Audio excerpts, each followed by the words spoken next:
ಸಮಾಜದಲ್ಲಿ ಜಾಗೃತಿ ಮೂಡಿಸಲು ಶಿಕ್ಷಣ ಅತ್ಯಗತ್ಯ.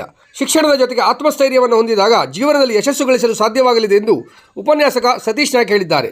ಹೊನ್ನಾವರ ಪಟ್ಟಣದ ನಾಮಧಾರಿ ಸಭಾಭವನದಲ್ಲಿ ತಾಲೂಕಾ ನಾಮಧಾರಿ ಅಭಿವೃದ್ಧಿ ಸಂಘ ಆಯೋಜಿಸಿದ್ದ ನಾಮಧಾರಿ ಸಮಾಜದ SSLC ಮತ್ತು PUC ಪ್ರತಿಭಾವಂತ ವಿದ್ಯಾರ್ಥಿಗಳ ಪ್ರತಿಭಾ ಪುರಸ್ಕಾರ ಕಾರ್ಯಕ್ರಮ ಉದ್ಘಾಟಿಸಿ ಅವರು ಮಾತನಾಡಿದರು.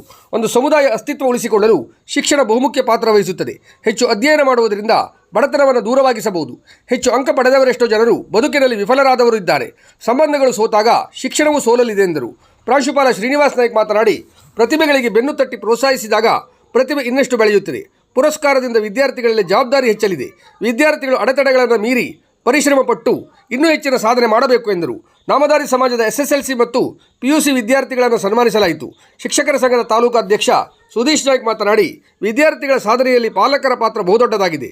ಶಿಕ್ಷಣದ ಜೊತೆ ವಿದ್ಯಾರ್ಥಿಗಳು ಮಾನವೀಯ ಮೌಲ್ಯಗಳೊಂದಿಗೆ ಉನ್ನತಿ ಸಾಧಿಸಬೇಕು ಎಂದರು. ಅಧ್ಯಕ್ಷತೆ ವಹಿಸಿದ್ದ ನಾಮಧಾರಿ ಅಭಿವೃದ್ಧಿ ಸಂಘದ ಅಧ್ಯಕ್ಷ TT ನಾಯ್ಕ ಮಾತನಾಡಿ, ಕಳೆದ ಹಲವು ವರ್ಷದಿಂದ ಪ್ರತಿಭಾವಂತ ಸಮಾಜದ ವಿದ್ಯಾರ್ಥಿಗಳನ್ನು ಪುರಸ್ಕರಿಸುವ ಕಾರ್ಯ ಮಾಡಲಾಗುತ್ತಿದೆ. ಮುಂದಿನ ದಿನದಲ್ಲಿ ಉನ್ನತ ಸ್ಥಾನಕ್ಕೆ ತಲುಪಿದಾಗ ಸಂಘದ ಕಾರ್ಯ ಮರೆಯಬೇಡಿ ಎಂದರು. ವೇದಿಕೆಯಲ್ಲಿ ಸಮಾಜದ ಮುಖಂಡರಾದ RM ನಾಯ್ಕ್, ವಾಮನ್ ನಾಯ್ಕ್, VG ನಾಯ್ಕ್ ಮಾತನಾಡಿದರು. ಗೋಪಾಲ್ ಹುಲಿಯಾ ನಾಯ್ಕ್ ಇದ್ದರು. ಮಧುರಾ ನಾಯ್ಕ್ ಪ್ರಾರ್ಥಿಸಿದರು. LS ನಾಯ್ಕ್ ಸ್ವಾಗತಿಸಿದರು. ಲಂಬೋದರ ನಾಯ್ಕ್ ವಂದಿಸಿದರು. ಸುರೇಶ್ ನಾಯ್ಕ್ ಕಾರ್ಯಕ್ರಮ ನಿರ್ವಹಿಸಿದರು.